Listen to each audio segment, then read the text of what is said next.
لا إله إلا الله لا إله إلا الله لا إله نحمده ونصلي على رسوله الكريم اما بعد فاعوذ بالله من الشيطان الرجيم بسم الله الرحمن الرحيم ان الحكم الا لله امر الا تعبدوا الا اياه ذلك الدين القيم ولكن اکثر الناس لا يعلمون سبحان ربك رب العزة عما يصفون وسلام على المرسلين والحمد لله رب العالمين اللهم صل على سيدنا ومولانا محمد وعلى آل سيدنا ومولانا محمد وبارك وسلم۔ میرے انتہائی واجب الاحترام مسلمان بھائیوں، دوستوں، بزرگوں، سورہ یوسف کی آیت نمبر 40 کا آخری حصہ آپ حضرات کے سامنے تلاوت کیا ہے۔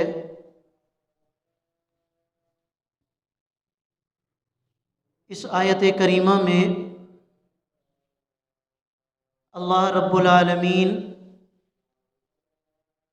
اپنے احکامات کی عظمت کی طرف اشارہ فرما رہے ہیں۔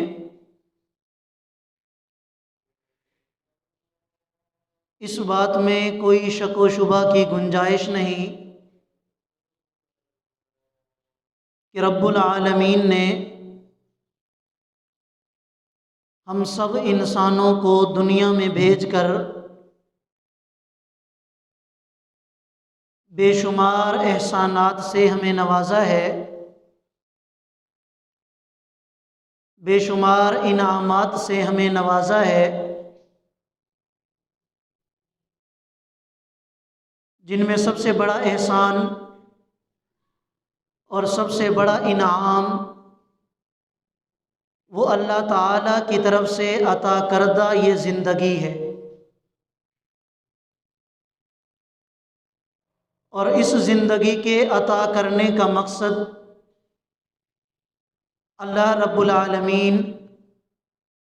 خود قرآن کریم میں بیان فرماتے ہیں کہ موت اور زندگی کا یہ سلسلہ، اس کا مقصد صرف اور صرف اتنا ہے کہ ہر انسان کا امتحان ہو، ہر انسان کی آزمائش ہو کہ میرا کون سا بندہ ایسا ہے جو دنیا کی زندگی میں بہترین اعمال کر کے میرے پاس آتا ہے۔ پھر جو انسان دنیا کی اس زندگی میں بہترین اعمال کا ذخیرہ لے کے جاتا ہے تو اللہ تعالیٰ کی طرف سے اسے مزید انعامات سے نوازا جائے گا۔ اور اگر خدا نخواستہ کوئی انسان دنیا کی زندگی میں بدعمالیوں کا ذخیرہ لے کے جاتا ہے، گناہوں کا ذخیرہ لے کے جاتا ہے، تو پھر اللہ تعالیٰ کی طرف سے ناراضگی کا اظہار ہوگا اور بجائے انعامات کے اسے اللہ کے عذاب کا سامنا کرنا پڑے گا۔ تو دنیا میں آنے کا مقصد وہ صرف اور صرف اللہ تعالیٰ کے احکامات کی فرما برداری ہے، اور نبی کریم صلی اللہ علیہ وسلم جو ہمارے آخری پیغمبر ہیں ان کی سنتوں کے مطابق زندگی گزارنا ہے۔ اور یہ بات واضح ہے کہ جب تک انسان کے دل و دماغ میں کسی چیز کی عظمت نہ بیٹھ جائے اور کسی چیز کی قدر نہ ہو، اس وقت تک انسان کے لیے اس چیز پر عمل کرنا اور اس چیز کو اپنی زندگی میں لانا یہ انتہائی مشکل ہوتا ہے۔ تو اللہ رب العالمین نے قرآن کریم کے ذریعے جو احکامات ہمیں عطا فرمائے ہیں، جب تک ان احکامات کی عظمت اور ان کی قدر و قیمت ہمارے دل و دماغ میں نہیں ہوگی، اس وقت تک ان احکامات پر عمل کرنا ہمارے لیے بھی مشکل ہے۔ دیکھیں، اللہ تعالیٰ نے تمام جانوروں کو انسان کے تابع بنا دیا۔ اونٹ کتنا طاقتور جانور ہے، کتنا بڑا جانور ہے، لیکن ایک انسان جو اونٹ سے شاید طاقت میں بھی کم ہوتا ہے، لیکن جب اونٹ کی نکیل اس کے ہاتھ میں دے دی جاتی ہے تو وہ اونٹ اس کا تابع بن کر چلتا ہے۔ آپ گھوڑے کو دیکھ لیں کہ گھوڑے کو اللہ تعالیٰ نے کتنی طاقت عطا فرمائی، لیکن اس کے باوجود اگر ایک چھوٹا سا بچہ بھی گھوڑے کی نکیل کو ہاتھ میں لے لیتا ہے تو وہ گھوڑا بھی اس کی تابعداری اور فرما برداری کرتا ہے۔ اور ساری چیزوں کو سائڈ پہ رکھ کے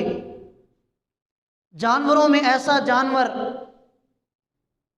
کہ جسے ہم غلیظ جانور سمجھتے ہیں، پلید جانور سمجھتے ہیں، لیکن اس کی وفاداری کے قصے اور اس کی وفاداری کے واقعات ایسے عجیب و غریب ہیں کہ انسان حیران رہ جاتا ہے کہ کس طرح اللہ رب العالمین نے ایک لاشعور جانور کو بھی انسان کا اتنا فرما بردار بنا دیا۔ حیات الحیوان کے اندر ایک واقعہ لکھا ہے کہ ایک آدمی کسی شہر کے اندر جاتا ہے تو اس نے دیکھا کہ اس شہر کے اندر ایک خوبصورت سا قبہ بنا ہوا ہے، اور اس کے اوپر لکھا تھا کہ اگر اس قبے کی تعمیر کے بارے میں کسی سے پوچھنا ہو تو سامنے والے گاؤں کے اندر چلے جاؤ۔ چنانچہ وہ شخص بھی اس گاؤں میں چلا گیا اور وہاں جا کر اس نے پتہ کیا تو اکثر لوگوں نے کہا کہ ہمیں تو کچھ پتہ نہیں، آپ فلاں بابے کے پاس چلے جاؤ، وہ بڑی عمر کا ہے، اس کو اس کا واقعہ پتہ ہوگا۔ چنانچہ وہ اس بابے کے پاس گیا اور اس سے جا کر پوچھا تو وہ جواب میں کہنے لگا کہ میں نے اپنے والد سے اس قبے کی تعمیر کا ایک واقعہ سنا ہے، اور وہ واقعہ یہ ہے کہ اس علاقے کے اندر ایک زمیندار رہتا تھا، اور اس زمیندار کی خدمت کے لیے ایک لونڈی تھی، اور وہ بھی گونگی، اور ساتھ میں اس کا ایک کتا تھا۔ زمیندار ایک دن گھر سے باہر نکلا سفر کے لیے تو اس نے اپنے نوکر کو یہ کہہ دیا کہ میرے لیے دودھ کی سرید بنا کے رکھ دینا، یہ میری پسندیدہ خوراک ہے، جب میں سفر سے واپس آؤں گا تو میں اسے کھا لوں گا۔ چنانچہ غلام نے ایسا کیا، دودھ کی سرید بنا کر رکھ دی تو کیا ہوتا ہے کہ ایک سانپ آیا اور اس سانپ نے آ کر اس دودھ کے پیالے میں منہ مار دیا، اپنی زہر اس کے اندر چھوڑ دی۔ اب گونگی لڑکی نے بھی دیکھ لیا اور اس کتے نے بھی دیکھ لیا۔ زمیندار جب واپس آیا اور اس نے اس پیالے کو اٹھایا، کھانے کا ارادہ کیا، تو گونگی لڑکی نے اشارہ کر دیا کہ یہ کھانا نہیں کھانا، اسے ہاتھ مت لگاؤ۔ لیکن مالک کو بات سمجھ نہ آئی، چنانچہ وہ کتا زور زور سے بھونکنے لگا، بار بار بھونکنے لگا، اور پھر جوش میں آ کر اس کتے نے اپنے زنجیر کو بھی توڑ ڈالا اور جھپٹا مالک کے اس پیالے کی طرف اور اس پیالے کو زمین پہ گرا دیا۔ مالک یہ سمجھا کہ یہ کتا اس دودھ کی وجہ سے، اس کھانے کی وجہ سے اسے کھانا چاہتا ہے، اسی وجہ سے یہ پیالے پہ جھپٹا ہے۔ مالک اس کتے کو مارنا شروع ہوتا ہے۔ وہی کتا اس پیالے کے اندر جو بچا ہوا دودھ تھا اسے پیتا ہے اور فوراً ادھر ہی مر جاتا ہے تڑپ تڑپ کے۔ اب مالک کی سمجھ میں کچھ بات آ جاتی ہے کہ وجہ یہ تھی کہ اس دودھ کے پیالے کے اندر کوئی زہر تھی یا کوئی چیز تھی کہ یہ کتا بھی مجھے منع کر رہا تھا کہ نہ کھاؤ، اور یہ گونگی لڑکی بھی اشاروں سے مجھے سمجھا رہی تھی کہ اس پیالے کے اندر جو دودھ ہے، کھانا ہے، اسے مت کھاؤ۔ چنانچہ مالک نے پوچھا، پھر اس گونگی لڑکی نے جب تسلی سے سمجھایا تو مالک کو بات سمجھ میں آ گئی کہ اس کے اندر یہ سانپ آیا تھا اور اس نے اپنا زہر چھوڑ دیا تھا، جس کی وجہ سے یہ کھانا زہریلا بن چکا تھا۔ اس مالک کو اس کتے پر اتنا ترس آیا اور پھر اس مالک نے اس کتے کے لیے وہ قبہ تعمیر کیا تھا اس کی محبت میں۔ تو حیات الحیوان کے اندر اس واقعے کو ذکر کیا گیا، اور اس واقعے کے بعد بطور سبق یہ بات ذکر کی گئی کہ جیسے یہ کتا اپنے مالک کا فرما بردار بن کر زندگی گزارتا ہے، وفادار بن کے زندگی گزارتا ہے، تو ایک انسان کہ جسے اللہ رب العالمین نے یہ زندگی عطا کی، اور صرف یہ زندگی اور یہ وجود عطا نہیں کیا بلکہ زندگی گزارنے کے لیے جتنی بھی ضروریات تھیں اللہ تعالیٰ نے تمام ضروریات کا بندوبست کر دیا۔ یہ کائنات اللہ نے انسان کے لیے بنا دی، اس کائنات کی ساری نعمتوں کو اور اس کائنات کے سارے نظام کو اللہ تعالیٰ نے انسان کی خاطر بنا دیا، اور صرف اسی بات کا مطالبہ ہے کہ اے انسان، یہ سارے انعامات تیرے لیے، یہ سارے احسانات تیرے لیے، لیکن تیری عبادت اور تیری فرما برداری اور تیری وفاداری اور تیری اطاعت کا میں طلبگار ہوں کہ جب میرا حکم تیرے سامنے آ جائے تو تم نے ساری چیزوں کو سائڈ پہ رکھ کے اللہ تعالیٰ کے حکم پر عمل کرنا ہے، اللہ کے حکم کو بجا لانا ہے۔ لیکن آج جس زمانے میں اور جس دور کے اندر میں اور آپ زندگی گزار رہے ہیں، آج ہمارے اس دور کا ایک سب سے بڑا فتنہ یہ ہے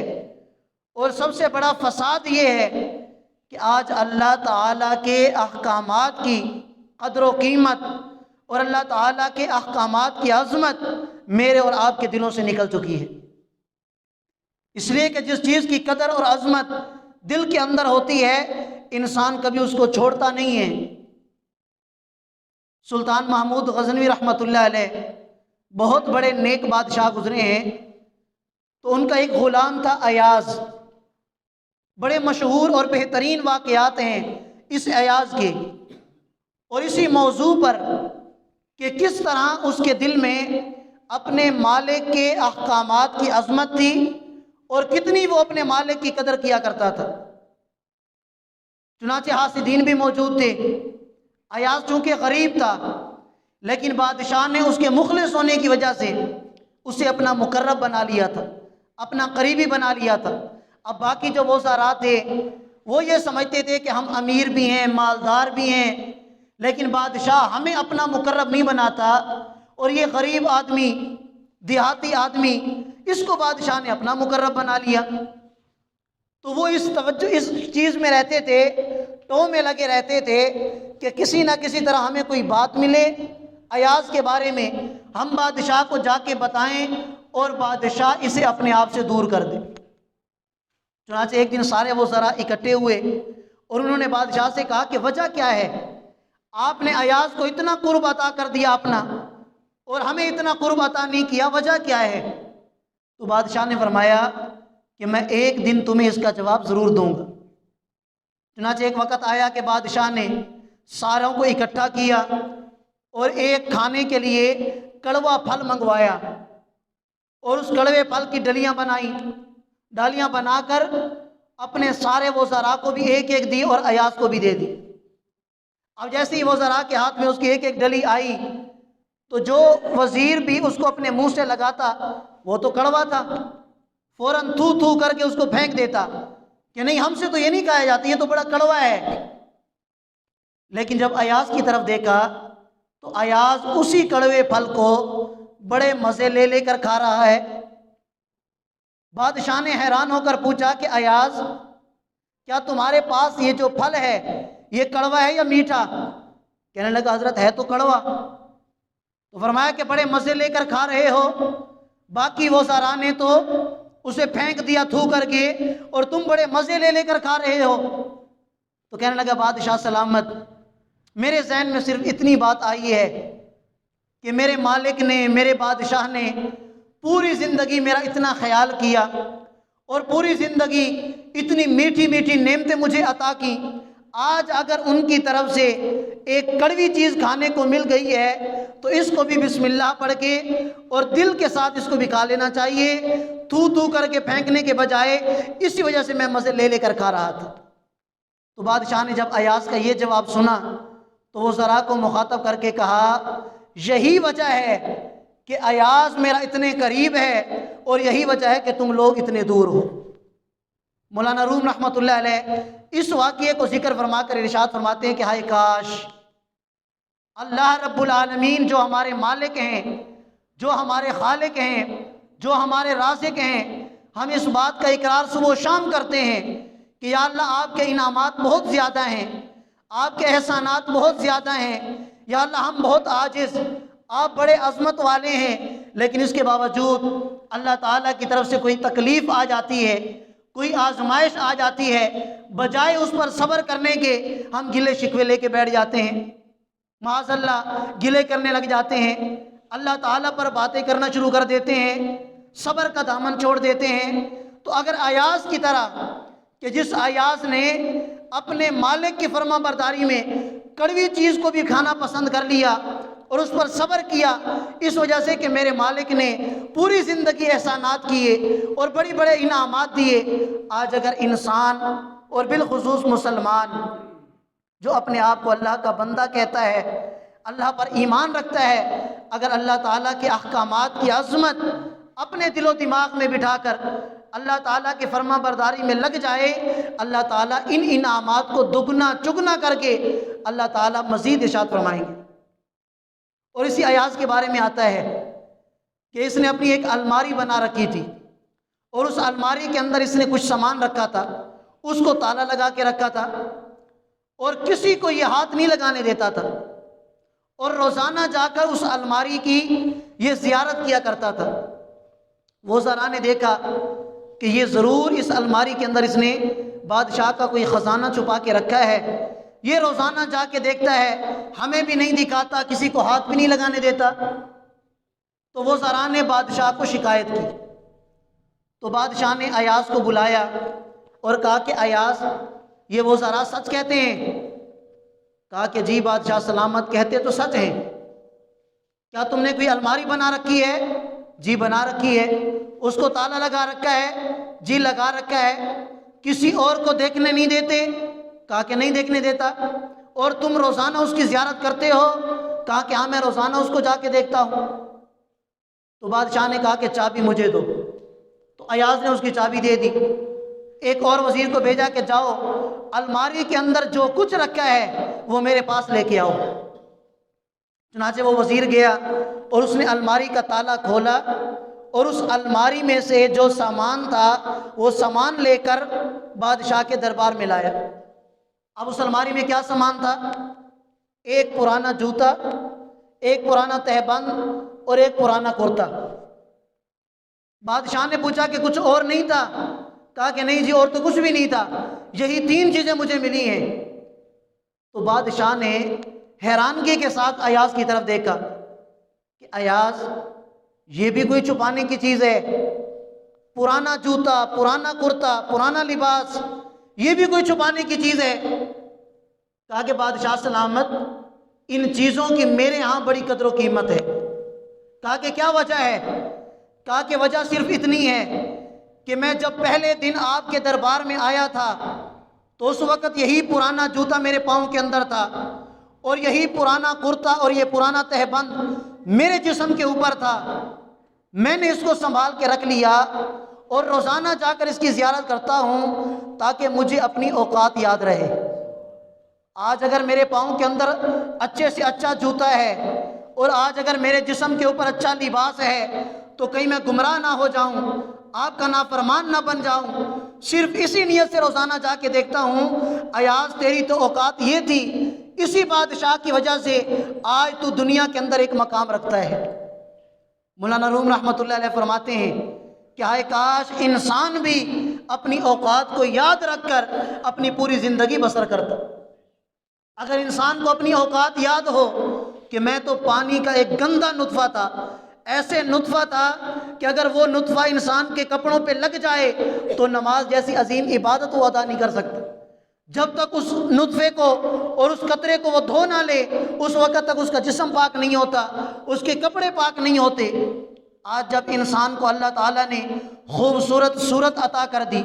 بہترین اللہ تعالیٰ نے انعامات سے نواز دیا، یہ وجود عطا کر دیا، خوبصورت نقش و نگار عطا فرما دیے، آج انسان بڑا اکڑ کے زندگی گزارتا ہے، تکبر کے ساتھ زندگی گزارتا ہے، سب کچھ اپنے آپ کو سمجھتا ہے، اپنی اوقات کو بھول کر اللہ تعالیٰ کا نافرمان بن بیٹھا ہے۔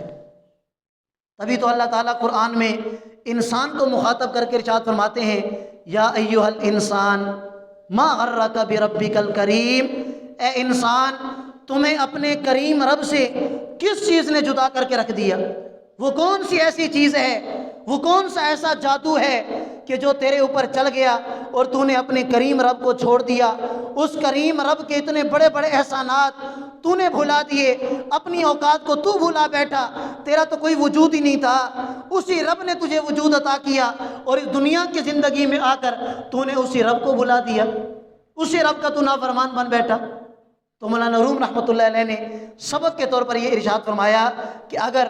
ایاز کی طرح آج ہمارے دلوں میں بھی اللہ تعالیٰ کے احکامات کی عظمت ہو، اللہ تعالیٰ کے احسانات کی قدر ہو، تو کوئی بھی انسان دنیا میں اللہ تعالیٰ کے احکامات کی نافرمانی کبھی بھی نہیں کر سکتا۔ آج اگر میں اور آپ اللہ کے احکامات کی نافرمانی کرتے ہیں، ناقدری کرتے ہیں اللہ کے احسانات کی، تو اس کی وجہ صرف اور صرف اتنی ہے کہ اللہ تعالیٰ کے احکامات کی عظمت آج ہمارے دلوں سے نکل چکی ہے۔ تو آج اس بات کی کوشش کرنے کی اشد ضرورت ہے کہ انسان اپنے دل و دماغ میں اللہ کے احکامات، نبی علیہ الصلوۃ والسلام کی سنت کی عظمت کو بٹھا کر پوری زندگی ان کے مطابق گزارے۔ انشاءاللہ اللہ تعالیٰ دنیا اور آخرت میں عظیم کامیابیوں سے نوازیں گے۔ اللہ تعالیٰ مجھے بھی اور آپ سب کو عمل کرنے کی توفیق عطا فرمائے۔ وآخر دعوانا ان الحمد للہ رب العالمین۔ جزاکم اللہ۔